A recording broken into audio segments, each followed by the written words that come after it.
Smart Ideas avec BNP Paribas. Découvrez des entreprises à impact positif.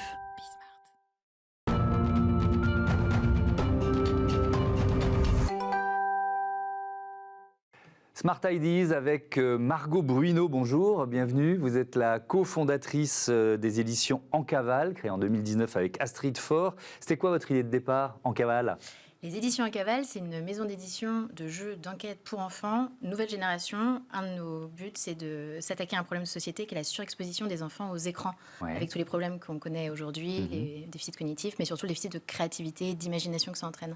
Et donc vous transformez les enfants en chasseurs de trésors, en enquêteurs, c'est ça ? Exactement, on crée des jeux qui réveillent la créativité et l'imagination, des jeux très immersifs et interactifs, mais l'enjeu, c'est de faire de l'interaction sans écran, avec du papier, du carton, des objets.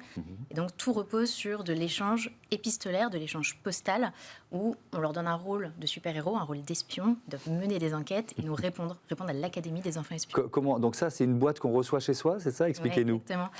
Enquête en cavale, du coup, ça se présente sous forme d'épisodes. Les enfants reçoivent un premier épisode dans lequel ils apprennent qu'ils ont été admis à l'Académie des enfants espions, une agence top secrète dont les adultes n'ont aucune idée.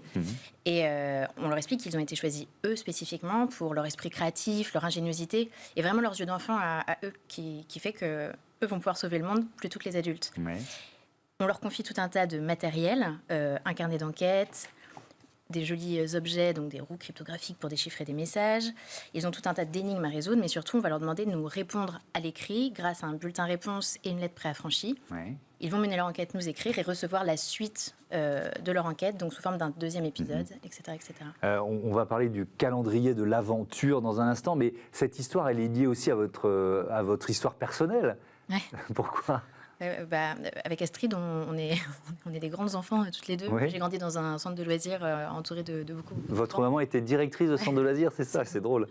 Du coup, j'étais en colo à 7 mois et c'est un monde qui m'a toujours beaucoup alimenté. Astrid, pour d'autres raisons exactement pareil. Et on est fan de littérature jeunesse, en fait, de cette bulle d'imagination, cette bulle d'enfance très particulière. C'est une vision d'enfance qui se perd.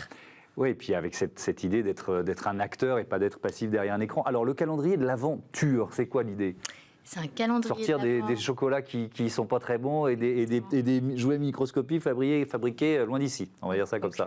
C'est un calendrier de l'avant enquête. Donc, chaque jour, pendant 24 jours, il y a une grande enquête à mener.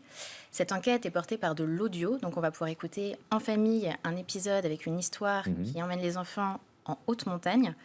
Opération Neige éternelle. On les sensibilise à l'environnement de la montagne, de la haute montagne, et surtout ils ont tout un décor à monter qui va être le décor d'enquête, le tout donc dans cette boîte avec des objets en carton, des objets recyclés, etc. D'accord.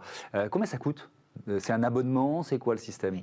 L'enquête par courrier coûte 25 € par mois. D'accord. Le calendrier coûte 35 €.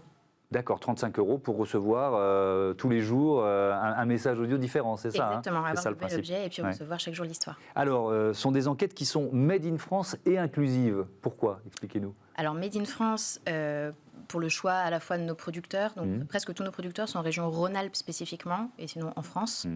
Donc quand vous dites producteurs, ça veut dire les objets qui sont envoyés, quoi, d'accord, ouais. Donc on a notre usine de carton à Saint-Étienne, par exemple.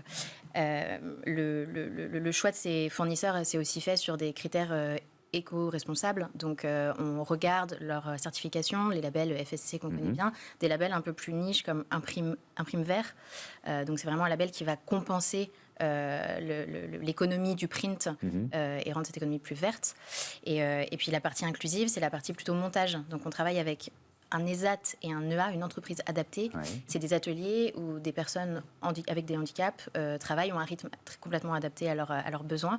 Et on travaille avec environ 300 personnes à Lyon qui ont monté depuis le début à peu près 50 000 épisodes pour En Cavale. Donc c'est un vrai partenariat et c'est vraiment chouette. Vous en êtes tout de votre développement ? On est une petite équipe de 7, on a 3 ans et on va faire a priori 1 million de chiffres d'affaires cette année.